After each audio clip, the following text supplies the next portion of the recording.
And thanks so much to Michael Mann, professor of Earth and Environmental Science at University of Pennsylvania, just awarded $1 million in a defamation lawsuit. Happy birthday to Brendan Allen. I'm Amy Goodman with Juan Gonzalez. The viewpoints expressed in this program are the opinions of the people expressing them and are not necessarily those of Fresh Air Incorporated, its staff, or its board of directors. Hi, this is Al McFarlane, host of the Conversation with Al McFarlane. You're listening to 90.3 FM, KFAI, Minneapolis.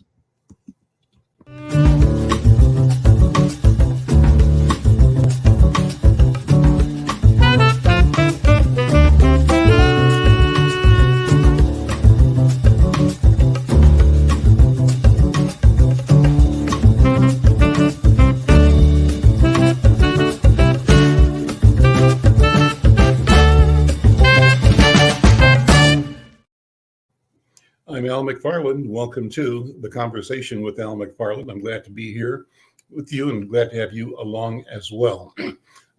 Beautiful, amazingly beautiful and warm Tuesday here on the 13th of February. I can't believe it. I can't remember it ever being this warm, this late, deep into winter. It doesn't feel like winter to me.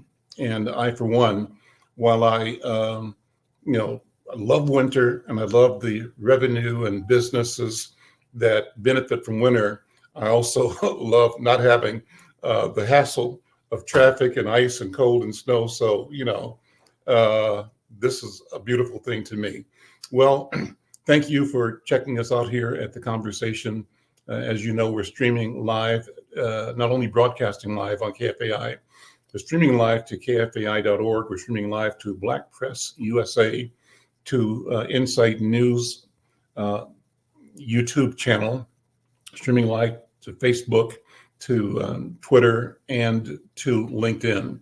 Our mission, our goal is simply to connect with you in as many ways as we can. And we invite you to be a part of the conversation. You do that by going to YouTube Insight News MN and click, like, share, join. But you can also communicate with us, and if you want to get involved in this program, send us a note on the chat, and we'll try to bring you in, or at least acknowledge you. Thank you wherever you are for supporting this station, number one, KFAI, powerful station, and for this program, The Conversation with Al McFarlane. Well, what I always have promised is that I deliver what I called robust conversations, and I say today will be no exception. I'm pleased to have two of the young leaders at Big Brothers, Big Sisters of Twin Cities. They call it BBBS.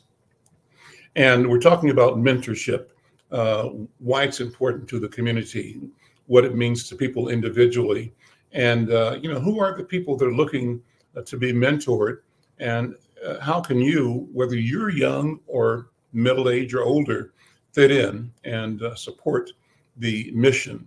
My guests are two of the team leaders. Princess Awa-Ada Kisob is Vice President of Programs at BBBS. She oversees programming, including community and school-based mentoring programs, the free arts program, and special initiatives. Princess brings strong leadership skills, experience in developing after-school youth programming, and in advocating for women and children. Prior to joining Big Brothers Big Sisters, in early 2023, she was the program director at Missions Inc. programs, where she oversaw their emergency shelter. She also spent more than 6 years in the Hills Youth and Family Services, formerly called Woodland Hills, in Duluth, and most recently as the director of equity and after-school programs. In 2016, she was honored as the Duluth News Tribune's 20 Under 40 award winner, an annual competition that highlights movers and shakers from the greater Duluth community. She was also chosen as an emerging leader with the YWCA's Women of Distinction program in 2017, and she became a certified mental health practitioner in 2018. She serves on the board of the First Witness Child Advocacy Center and Violence-Free Minnesota State Coalition. She has a BA from the University of Minnesota Duluth in International Studies with minors in journalism and Hispanic studies. And joining Princess, her colleague, and teammate, I would say, is young brother Mario Bradshaw. And Mario Bradshaw is the Senior Community Engagement Coordinator at Big Brothers and Big Sisters. His job is to develop and nurture relationships, genuine relationships within the communities that Big Brothers and Big Sisters are part of. Anything that could benefit or speak to the needs of the matches and programs, he tries to facilitate that. He also helps with recruiting for the variety of programs. He's always in community looking to bring positive role models to be mentors, or bigs as they call them, for the Twin Cities youth. Well, guys, welcome to the conversation. How are you both? Hello, we're doing great. Thanks for having us. Yeah, thank you both for being here. Thank you so much for the work you do. Let's do this. Princess, why don't you give us a Big Brother, Big Sister 101. Everybody kind of knows it, but people don't have a top of mind. So this is a top of mind opportunity. Give people the crisp story about the value proposition of Big Brothers, Big Sisters. Well, here at Big Brothers Big Sisters, our mission is to ignite the power and the promise of youth. And the way that we do that is by bringing young people and connecting them with positive adult role models. We truly believe that having young people connecting and expanding their connection with adults in their lives only allows them to reach their highest potential academically when they think about their career and as they kind of think about the prospects of their future. We believe that, adult role models outside of their family only expand their opportunities and expand their viewpoints of how the world operates and gives them tools to be their best selves. And Mario, how have you come to the work? I told a little about Princess's movement to this position, but what's been your path to get to your work as Senior Community Engagement Coordinator? Appreciate the question. My path was a kind of not the most conventional, I would say. I knew from a young age I wanted to work with youth or be in the community. I know how the community impacted me growing up. I was raised by a single mother. I had an older sister who was around, but we were 7 years apart. So while we were close, we were just doing different things all the time. So I was by myself a lot. I know the people around me really shaped me, whether that's friends or like my friends' parents, teachers. So I knew from a young age, like these people really helped me become who I was. And I wanted to pay that forward in some realm. Didn't really know exactly what. Went to school for psychology, went to school at the University of North Dakota. Interesting experience there, but one I wouldn't trade for the world. Met a lot of great people who I hold dearly to my heart to this day. A lot of relationships, a lot of experiences. And then after college, I started working in group homes for youth with traumatic brain injuries. And that kind of led me into the realm of special education, where I was for 6 years previous to coming to Big Brothers Big Sisters. So working with youth, different, whether it's emotional behavior disorders, whether it was anything on the spectrum of autism. So I got experience in a lot of realms, kind of tied back to my education as well, but primarily just working with youth and being a role model for them, being an impact on their lives and trying to be a small piece of being a positive role model for them. I knew that I wanted to continue that in everything I did. So that led me to Big Brothers Big Sisters, knowing that they're a reputable organization, agency that carries a lot of weight in the Twin Cities. I felt like I can get in, I can make an impact, I can be genuinely myself, representing the communities, listen to youth, listen to parents and guardians, and really tap into what the community needs from us and how we can help benefit and ignite that promise or that power and promise of youth. That's awesome. I'm Al McFarlane. This is the Conversation with Al McFarlane. My guest today, Princess Awa-Ada Kisob. She's Vice President of Programs at Big Brothers Big Sisters here in Twin Cities. and her colleague, Bradshaw, who is Senior Community Engagement Coordinator at the organization. And so, Princess, let me ask you to sort of stretch out on why mentorship is so important in our community. And how does our community respond to the call? Have we been forthcoming, or are we responding in different ways? What are your thoughts? Yeah, well, I think, mentorship has a collective impact, not just on the young people, but on their family and on the mentor themselves. I think for a long time, we've been telling the story about how mentorship just impacts the youth, which I think is the highlight of the story, of course. But even as the adults who surround that young person are also impacted by that relationship as well. The other thing that we know is that mentoring relationships really do ignite and allow young people to feel like they have a cheerleader, like they have someone in their corner.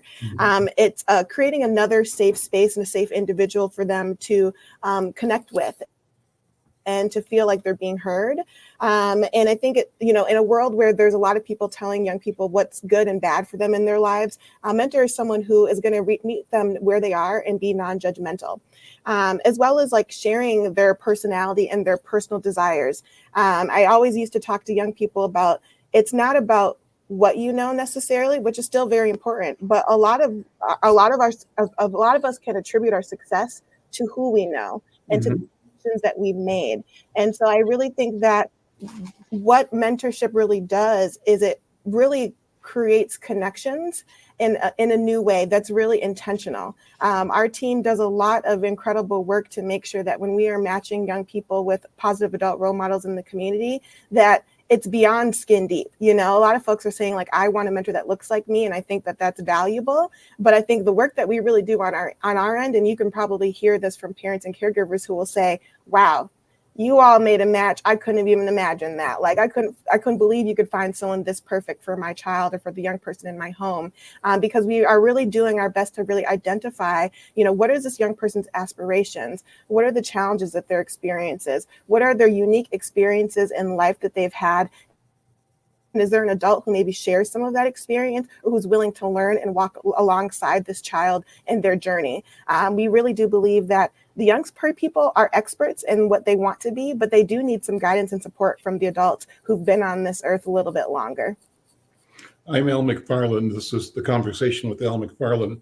And if you're listening and have a question or comment, go to our YouTube presentation and find the comment section and leave a note, and we'll bring your note up, your question, your comment up.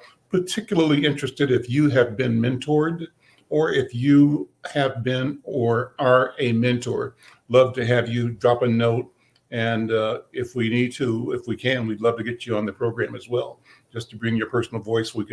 If you click in, we'll send you a link and bring you live into the conversation. And so, Princess, when we think about mentorship, usually is the age group set? Is it from 5-year-old to 12 years up to say kindergarten to 12th grade? What's the range? How does it work? Yeah, so we start enrolling youth at between ages 8 to 13, okay. And then we will support them all the way through high school, and we do even have some programs that will support them post high school as well.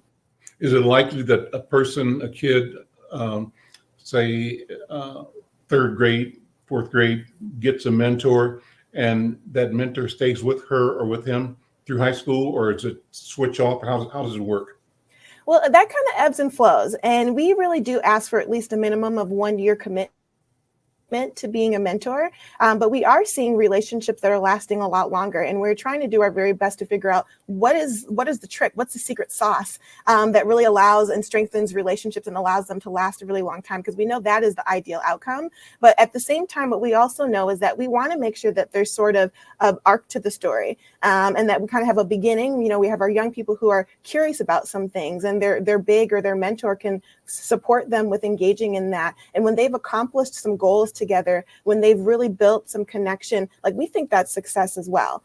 So I think there's various ways to identify success, and it's not necessarily the length of time. I always like to compare it to, like, I have teachers in my life that I might have had for only 1 year. I will never forget the impact that they had on their life. It was beyond profound. So it's not necessarily the length of time, but it's the quality of the relationship that it rises above all. So really thinking about, like, how is this mentor expanding this youth's possibilities and allowing them to explore? How are they providing support in tough times and in good times and in bad times? And how are they challenging this youth's growth and really challenging them to be their very best self all of the time? And how do they show care? How do they show that they love them or that they care about them? And I think that's extremely critical. And a lot of those tenets come directly from research from the Search Institute. So how does Blue Cross, not Blue Cross, Big Brothers Big Sisters support itself? How do you fund this apparatus? How large is the company? How many people are involved in the day-to-day operation, number one? I mean, I think everybody kind of generally knows about Big Brothers and Big Sisters, but people probably don't specifically know how it works and what's the glue that holds it together outside of goodwill and good intention of volunteers and a dedicated staff that tries to match, and is always seeking to identify those with needs. But tell me about the organization itself. What's the size, the scope, and the history of it to the degree that you can tell me? Because I want to get that kind of framework out there to talk about how people can plug in. Absolutely. Either to be a volunteer or to donate money or to support legislation. I mean, we'll talk about the ways people can help the whole work of mentoring go forward. I'll let Mario get us started on this one. Go ahead, Mario. So Big Brothers Big Sisters Twin Cities, we've been in the Twin Cities for over 100 years now. We are a nonprofit, so we do rely on the community. We rely on donors. We rely on partners, any sort of or other organizations, any sort of businesses to bring in money to help us fund our programs. All the money that is donated to us stays in the Twin Cities. So anything that's brought into Big Brothers Big Sisters Twin Cities stays in the Twin Cities, goes directly to our programs, goes directly to our matches. It enables us to do a lot of cool things out and about in the community, enables us to have a lot of cool events for our matches in-house, enables us to provide certain like meals or resources for our matches. It really gives back to our programs and what we're trying to do with listening to community and listening to our youth. So as far as like our size, the Twin Cities agency, what are we at, Princess? Are we at like 55 staff? Yeah, we're about a small army of 55. So we're not huge, but that's staff members. Staff members, yes. Yeah. So for the Twin Cities agency specifically, the HR and leadership and everybody's done such an amazing job bringing in good people who are dedicated to the work, dedicated to the mission, dedicated to community. So although we're not a super large bunch, being about 55, I feel like the voice is very, very large in scope and that we do a good job making sure that we're out hitting the ground, trying to reach our goals of any sort of funding we need for programs or any sort of funding we need for development or to bring on additional staff to sustain the programs we want to provide for youth and families and et cetera. Princess, was there anything that I missed in that part? No, I mean, I think you hit the nail on the head with that. But, even though we are a small team, we're considered a large agency across the Federation. So there's about 240 other Big Brothers, Big Sisters across the country. And we're considered one of the larger agencies serving about 2,600 littles in our program. And we're hitting about five different counties in the metro area between Hennepin, Ramsey, Anoka, and parts of Dakota and Washington. And so we're really spread out and we're making big impacts in all of these communities in different ways. And so sometimes that is our traditional, what we're well known for, one-to-one community-based matching. But we also do have site-based programs programs where we're going into schools or we're working with corporate partners and bringing our young folks into that space. And then we also have our free arts program, which is also working with other nonprofits and providing mentoring in those environments. So although we're a small team, we hit the ground, we get into the community, and we're trying to do more of that and build better relationships in a more authentic, meaningful, and ideally mutually beneficial way. 2,000 littles, right? Is that the right word? 2,000 Yeah, at a 2,000. given time. Does it ebb and flow, or is that generally the number that your organization can has the capacity to handle? It certainly ebbs and flows. And I can tell you that, as most organizations, companies, whether you're a nonprofit or not, we were impacted by COVID substantially. And knowing that site-based and school-based programs was a really large component, in a lot of places we completely shut down. So we're building back up right now. And I think we have the capacity to serve more youth, but even before we're able to serve more youth, we're trying to get more volunteers. And that's really that's the component that's really missing is in order for us to support young people and ignite their power and their passion, we need to get adults on board with recognizing that they have things to give. They are perfectly fine just the way that they are, and that we're here to support them and coach them in any way that we can, if possible, to give them the confidence to take a leap of faith and join us in this mission. So if you have 2,000 littles, does it mean then you've got 2,000 bigs at the present time working one-on-one with each of them? To some degree. In some of our programs, it is group-based mentoring, but a majority of those are one-to-one matches. Yeah. Okay. And so how does a person qualify? How does a resident or citizen or community person discover, their way to your door to volunteer? These are all volunteers, right? Yes, it's all volunteer based. There's no exchanging of monies or anything. So how does a person make himself or herself available and eligible? Who's an eligible mentor?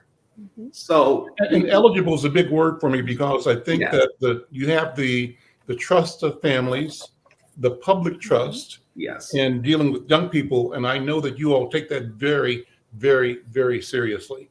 So talk about, how a person gets to where he or she is deemed eligible and worthy of supporting a young person as a mentor. So I'll start by saying, we have mentorship programs, and we're a mentorship-based organization. So we throw around the word mentor a lot. What we mean by mentor is just being a positive role model on a young person, positive influence, somebody that can be there and help them with guidance, somebody who's going to be reliable, somebody's going to be consistent, somebody's going to show up and see them for who they are.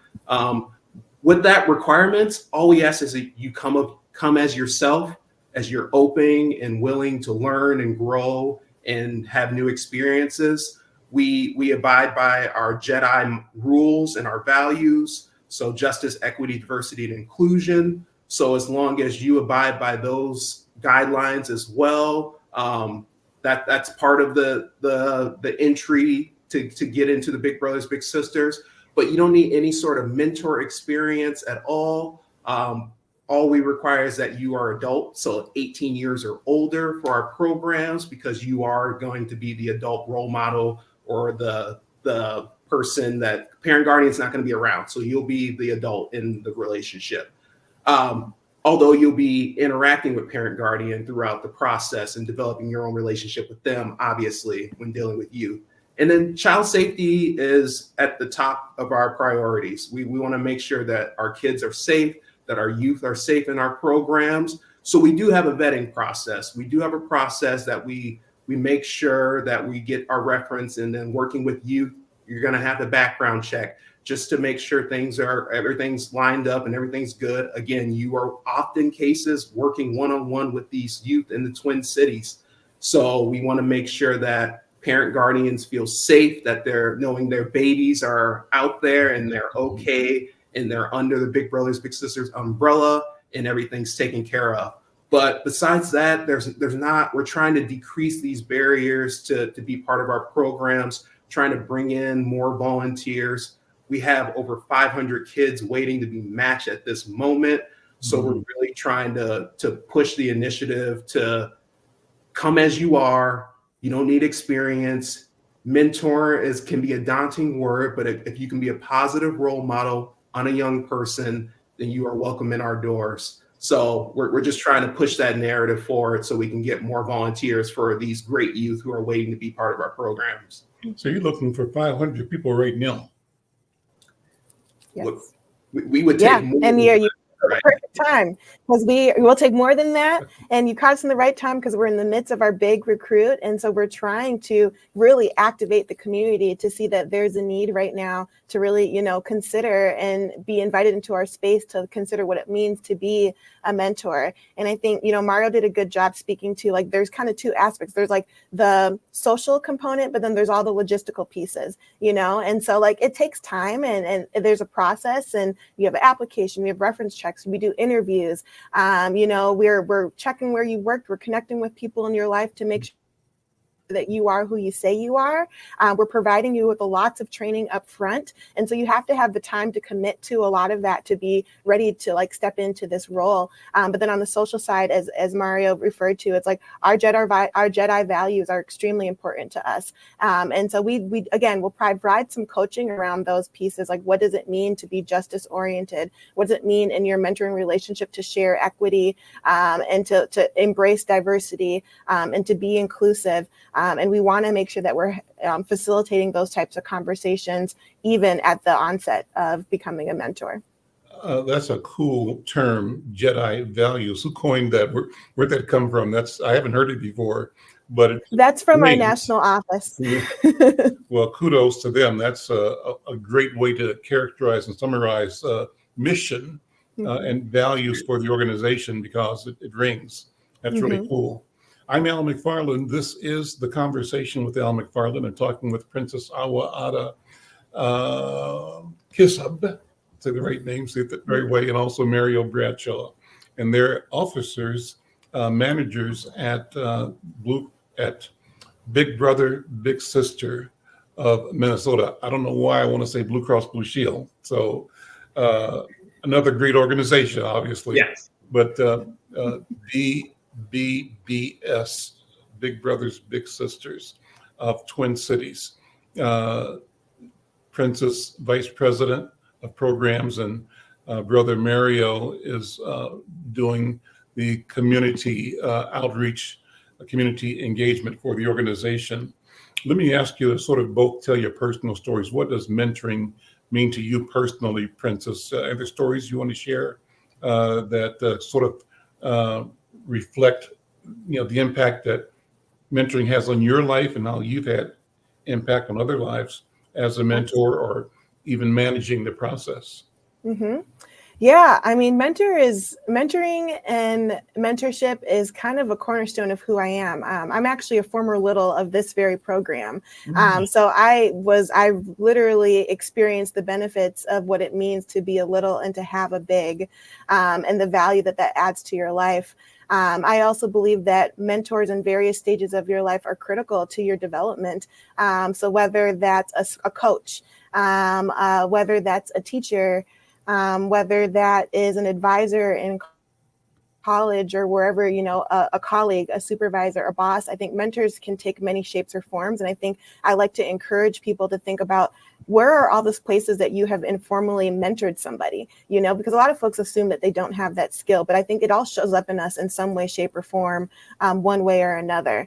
So for me, mentorship is really everything to me. And I've also had the pleasure and the honor of being able to mentor a young person as well. And I think I learned so much about myself in that process, and understanding even simple things like patience, or being open to sharing power, and creating space for dialogue and talking about things that, maybe I have no idea about, being willing to learn from a young person. I think that's the other piece. I think that I feel like through mentorship, I was given a platform to feel like I have something of value to bring into this space. And I think even, becoming a mentor later on in life, I realized this young person is opening up my eyes in ways that I could have never imagined before. So I just think that the learning goes both ways, and that like young people always have value to add into our community. So that's one way I think that mentorship has really impacted my life. And I think on the flip side of like supporting mentoring relationships, I think, there's something really powerful about being the fly on the wall that gets to kind of hear every person who's involved in this relationship speak to just the growth that they're experiencing. So I know that we have folks on our team who are in constant contact with parents and caregivers. And you can even see from the very beginning of their support calls to even 6 months later to a year later and onward, how they'll talk about how their child has become more expressive, how their child has just blossomed in various different aspects of their life due to the power of mentorship.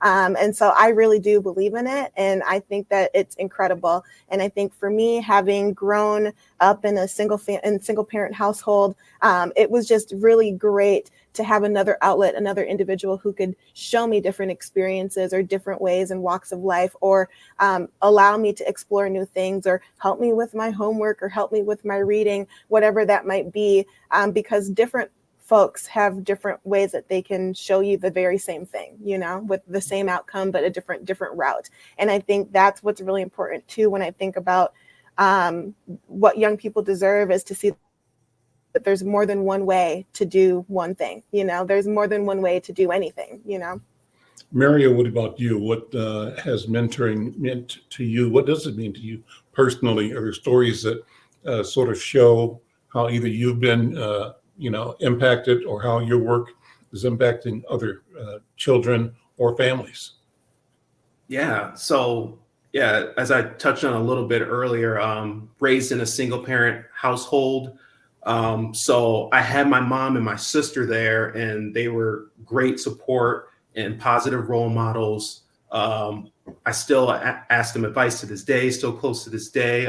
They're my biggest champions. They're the people I look to for guidance and stuff. So they really raised me, I would say, the right way. So like I had them growing up, which was beautiful, but also being a Black man in a white society, I didn't have a lot of like people who looked like me, who were my role models or people that gave me guidance and stuff. I had to rely on other people to help me with that process. So whether it was, as Prince has mentioned, young people can impact you. So I had friends, my peers, they were positive role models for me, doing sports or collecting cards, whatever it may be, kept me out of trouble. And, depending on like the groups I was hanging out with, their parents accepted me for exactly who I was. I knew I felt different, but they never treated me like I was different. They treated me like I was their child. So I ate dinners with them. I got disciplined like I was their child, I felt so normal and so safe in my circles. And it was a testament to like the people that came into my life and their parents, and then teachers and stuff. Like I had a lot of teachers growing up that really believed in me and that let me know that I was good enough as I was. I didn't have to pretend to be anything. I didn't have to present as somebody who I'm not, that I can be authentic as myself in those spaces. So mentorship, that I knew I wanted to pay that forward, as I mentioned earlier. And I try to do so in my work. I also still coach. I coach adaptive floor hockey and adaptive soccer for youth who have cognitive impairments. So I'm still in that realm, and they teach me things every day. It's a blast to come in and to learn from them and to see their growth and see their development. It's super special to see. And I wouldn't change my experience for the world. I feel like that mentors can just be somebody who's positive, somebody who's going to be there and be consistent. You don't have to reinvent the wheel. Just show up as you are, show up as yourself, and try to grow and give some guidance. And that's what I've experienced through mentorship in my lifetime. And that's what I try to bring forward through through my duties as being a mentor. I'm Al McFarlane. This is the Conversation with Al McFarlane. I'm talking to my guest, Mario Bradshaw, who is the Senior Community Engagement Coordinator with Big Brothers, Big Sisters of Twin Cities. His colleague, Princess Awa-Ada Kisob, who is the Vice President of Programs at Big Brothers and Big Sisters. We're talking about mentoring. If you want to be in the conversation, reach out to us at Insight News. Either you could send a note to Cooper, Cooper at insightnews.com, and we can get your note posted. Or if you're listening to the live stream on YouTube or any other of the platforms, send us a note. Let us know. We're monitoring the YouTube comment section right now, but we can respond to you later. We'd love to have your voice. And now, shout out to our friend Cameron, who says, "Greetings, Brother Al McFarlane and distinguished guests." Greetings right back at you, dear sister Cameron. So let me switch this. Your team leader is Pat Sukum, right? Yes. And so I heard Pat Sukum make a presentation a while back, and it stayed with me. And let me see. I'm putting myself to the test and talking to you. You can tell if I was a good listener or not. He talked about being a mentor and being in a young person's life, but over the period of the relationship, it wasn't like he was in that person's life. It was more like that person was in his life. And here's what I'm not clear, but my memory is that he told me that when he, over years, he and his personal life and relationship was about to go into a wedding. I think he said his mentee was part of the wedding. Am I remembering that correctly? You remember that correctly. And so I said, that's cool. That's really cool that you have such a deep attachment to somebody. It's like family, and then when something major, hopefully good, probably good or bad happens, they have that connection with you that is part of your celebration. If it's an illness, probably part of your healing. If it's a disappointment, probably part of your resilience and bouncing back from it.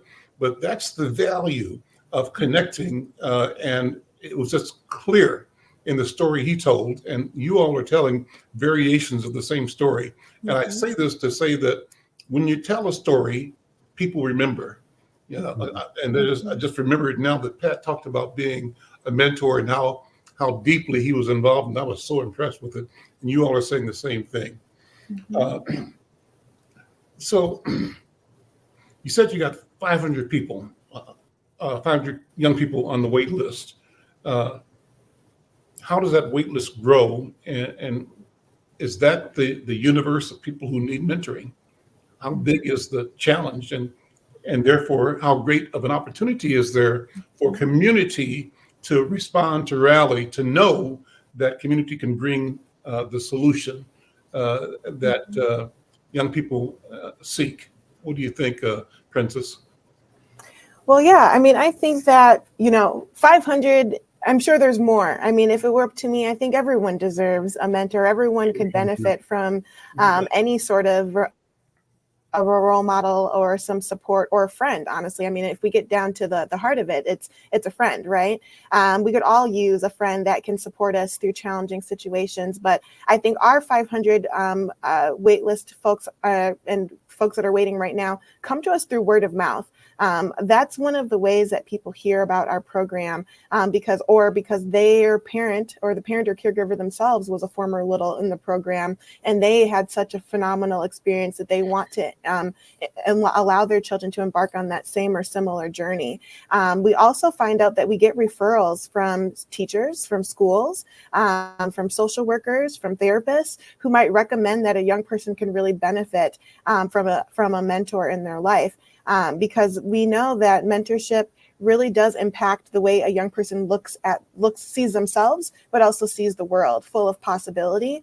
And so there are a lot of avenues that people get to us, but a majority of it is through word of mouth. Awesome, Mike. There's a note from Pat. Pat, how you doing, my friend? Thank you for your note. He says, everyone deserves a mentor, and I so agree. And Pat, thank you for your leadership, your service to the community, and for developing this team of consummate professionals. I'm so impressed with Brother Malcolm and Sister Princess. This is a wonderful conversation. And Pat says, thanks for shining a light on big brothers and big sisters of Twin Cities and the need for support from the community. So that's what we're talking about. Let's support big brothers and big sisters. Let's support the work. Let's support the mission. Let's support the children of our community and the families. And ultimately, we do that. We support ourselves. We find out how we become and move towards being our best selves in community. I was curious when you mentioned that you went to school in the Dakotas, Mario. And if you don't mind, I'm going to take a turn to the personal and have you talk about, number one, you started off, you said, in Minneapolis, but your family moved to suburban South Minneapolis, and then you went to college out in the Dakotas. Tell me about growing up. What's your family story? So family story. Single family or single parent household. My mom and my dad split when I was about 5 or so. My dad wasn't around, so I had to seek guidance elsewhere, and that's why mentorship was so impactful to me. It was the people around me, the community I was in, the friends I developed, the teachers I encountered. Those are the people who brought me up and who gave me perspective. And then being a Black man in a mostly white society, I had these experiences that I learned a lot from different people. And that's why I talk about like going to school in North Dakota was an interesting experience, but something I wouldn't trade for the world. I wasn't an athlete up there. I was just going to school. I was one of few who was a minority who wasn't in the athletic realm in any sort of way.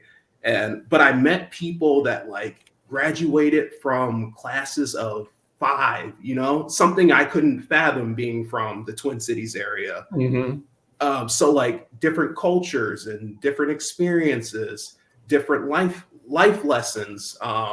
Some not the best, of course. You're not going to always encounter the best things, but you also get to shed light on a lot of people and give them perspective and kind of broaden their views of what they thought people were like, or what they thought you would be presented as.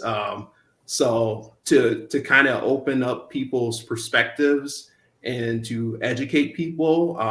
I wasn't offended if anybody had any questions or anybody had any sort of ask of me to be more knowledgeable or be more prepared in the future for further encounters with minorities or Black males or people from single parent households. Mm-hmm. So I embraced that and really took to that. And I thought it was mutually beneficial because I got to learn something about them as well. Mm-hmm. What's your lineage, your family lineage? Do you do a family tree? Who's your mom's people? Who's your dad's people? What's your genealogical story to the degree that you know it? So to the degree that I know it, my family, I'm the only one born and raised in Minnesota.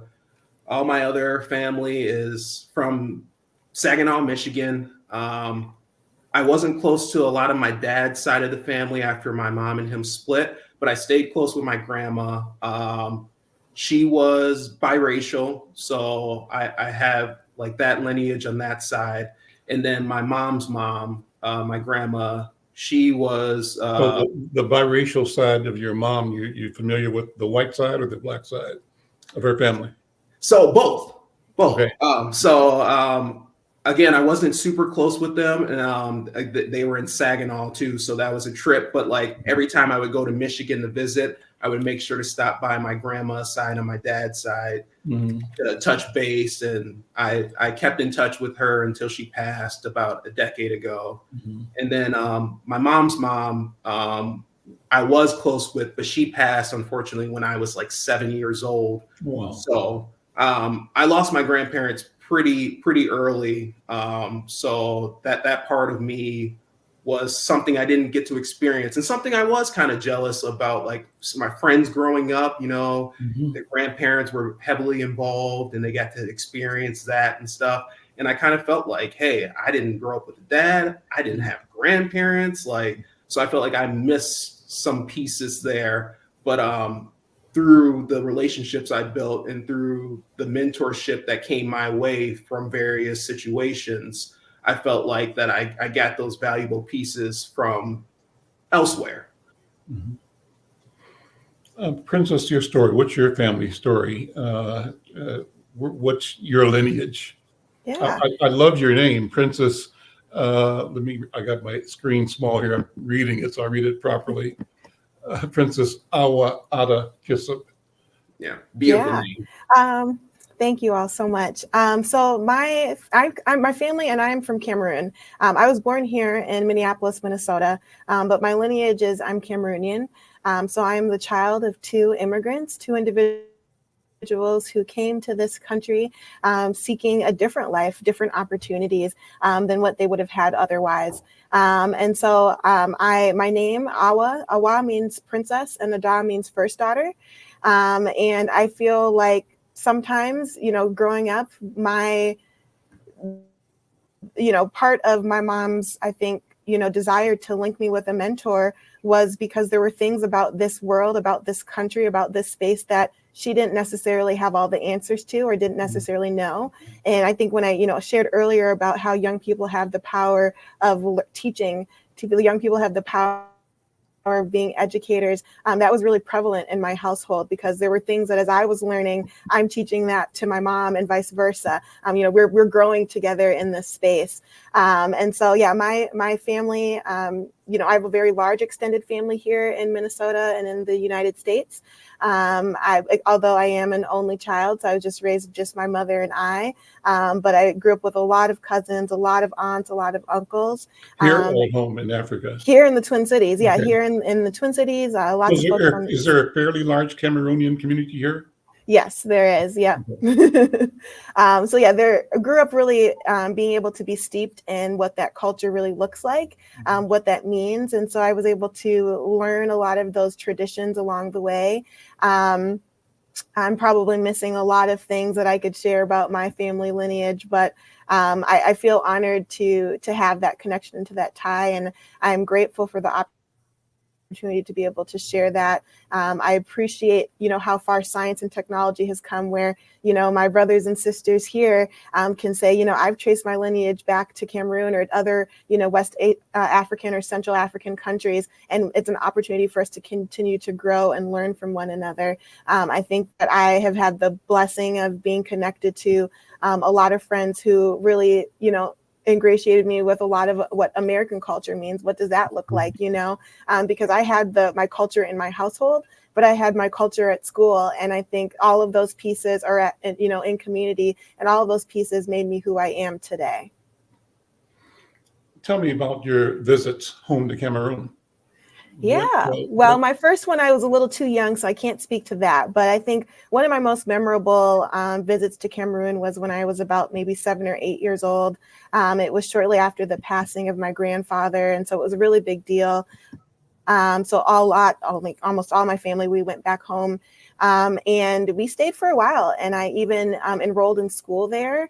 And I think for me, as Mario has stated in his, experiences, Minnesota is, it's predominantly white. There is not a lot of pockets or areas where you can be connected with people of color that look like you. And so I think going to Cameroon was incredible for me because, again, at 7 or 8 years old, this was my first time where every establishment that I went into were people who looked like me doing every single job underneath the sun, not just certain jobs, but every job, every career. Nothing was too big or too little for us. And I think that was one of the catalysts that had me really thinking like, wow, there's a lot more to what I'm capable of just by seeing this, And I know a lot of folks talk about, countries in Africa maybe being, as developing nations, there's a lot of lack of opportunity, but I think that there's so much beauty there. There's so much you can learn about yourself. There's so much resilience in the people. And I think there's a lot that can be gained in understanding really the true meaning of life. I think Western society, we're always moving. And I think, being in Cameroon and even other areas and other parts of the country that I've traveled, or parts of the world that I've traveled to, I've really learned that sometimes it's important to slow down. And I think when I think about the values that we've just recently instilled at Big Brothers Big Sisters, relationships is our number one value, because connection is so critical and so important. And I think in other parts of the world, we see that relationships are so extremely valued, and that connectivity really, I think, boosts people's quality of life and their well-being, knowing that they're not alone in this world, they're not alone in this space. So that was my little tangent, and I had to bring us back naturally. Good one. Good doing that. That's great. To my producer, Cooper, I just sent you a file, and if you get it, I want you to pull it up. It'll just be interesting. Cooper, let me know if you received the file. And it's a file that is a story we wrote. I wrote it, my wife and I wrote it, and the story was entitled Kings and Elders Connect in a Royal Visit to Community. And it's a story about the visit of His Royal Majesty King Abumbi II, who was the Fan of Bafut. And I mentioned before the program that I had this wonderful opportunity to visit with him. And you said he might be a cousin of yours, right? Cooper, if you got that, pull it up so we can look at it. And I want to talk about that for a second, because it was really a wonderful program. He says he's waiting on the email. In fact, I could share it from my, I'd rather have you do it though, but I could also share it from mine. He's got it coming up now. So I'll have you guys look at this, and I'll send you a copy of this after we're done, Princess. Let me know when you've got it up. Is it up, Neil? Yeah. There we go. Is that your relative? Or you're not sure? I'm not sure. I'm going to have to check some sources on that. Okay. But it's for those who are listening on radio, it's a picture of the King, His Royal Majesty, King Abumbi II. He's the Fan of Bafut, King of Bafut is what I interpret that to mean. And Cooper, if you scroll down, it's a wonderful little compendium. There's a picture of him with our king, our local king and leader, Spike Moss, and the Fan. And scroll down some more. I'll describe the pictures for those who are listening on the radio, who are watching with their ears. There's a nice photograph of some of the elders of the community. The Fan is there, flanked by Sister Liz Moore. She's the next one has departed. Sister Liz Samuels, Mother Liz Samuels. And then next to her, a recent guest on the program, Ni-Ora Hoax, who was an installed chief in Ghana. And Kelly, I can't remember Kelly's last name, it was one of Spike Moss's collaborators at the Way. And the next photograph down includes the Fan visiting with some of the elders in the community, including, Kelly Hardiman was her name. I'm looking at the cut line now. And on the second photograph, a picture of Pastor Ian Bethel. Ian Bethel's a regular on this program, talking about the work of the police community, unity community task force, trying to keep us at the table in the pursuit of justice in police work in the community. And along with him is the former, now deceased, rest in peace, Randolph Stanton, who was a state legislator and an entrepreneur. And then the Fan is in the middle. Next to him is Dr. Peter Hayden. And next to Turning Point, regular guest in the program. And next to him, Dr. Clarence Hightower, who used to run the Urban League, who now runs the Hennepin Action Program. And great guys. More pictures. I'll make this available online at Insight, but it's a good story. And what's rich about this, Princess, is it shows us being connected, and that we have to grow out of, and Mario, you kind of described this, grow out of being artificially confined to the margin of existence, having our minds and our aspirations both crowded and clouded into a sea of nothingness, and us being told that that's the way the world is. The world is not that way. Right. And we have to, by our action and by the responsible use of technology and communication, but also by storytelling, keep the imagination of the world alive and vibrant and accessible, so that change can happen everywhere, all the time, for everyone. But we have to be committed to that. And I think that really fits right into bringing this back, Princess, to the mission of the big brothers and big sisters, keeping worlds open, alive, and accessible. What do you think? Yeah, 100%. I think it's all about connecting around stories and sharing our experiences, making sure that everyone feels seen, heard, valued, and understood. All of these pieces are so incredibly important. And it speaks to just why it's important to connect and why it's important to share your histories and connect with people whose histories might be slightly different or different than yours. But there's always value in that, because through that, you end up actually realizing how connected and how much you actually have in common, rather than what you have, rather than your differences. And I think that's one of the things that we wow people with every day, is that, we are diving deep so that we can find those threads of commonality and bring people together. Well, we got about 3 minutes left. I want to make sure that we use this time to offer the invitation to invite people to step up and to, be counted as a part of the solution. Mary, I'll start with you. How do you move somebody off of just a position of, I just don't know, not that I don't like it or not aware, just haven't thought about it? How do we get them from there into the stream of action? Yeah, that's the magic question right there. That's what we're trying to achieve. Just please check us out. Head to bigstwincities.org/volunteer. Look at our page, look at what we're about, look at what we represent. We are in the middle of a campaign right now. We're the big recruit, trying to bring in volunteers to be positive role models for the youth in the Twin Cities. It's a great way to give back, great way to be part of the community, great way to experience new things with youth and within the community. Great way to really tap in and to be present in the spaces that we work and we live. So trying to get to that 240 mark, as you see on the screen, in 60 days. We have a couple weeks left. By the end of the month, we're still about 100 volunteers away. So we're really, really hitting the ground, tapping into our communities, tapping into the people around us. We really need to knock some of the numbers down on that 500 plus youth waiting. A lot of great kids just wanting a positive role model, just wanting somebody to connect with that's not parent, guardian, or sibling, looking for a little bit of guidance, looking for a little bit of fun. Doesn't take much on your end at all, just a couple hours a month to connect with somebody and really impact their life for the better. Princess, got about a minute left.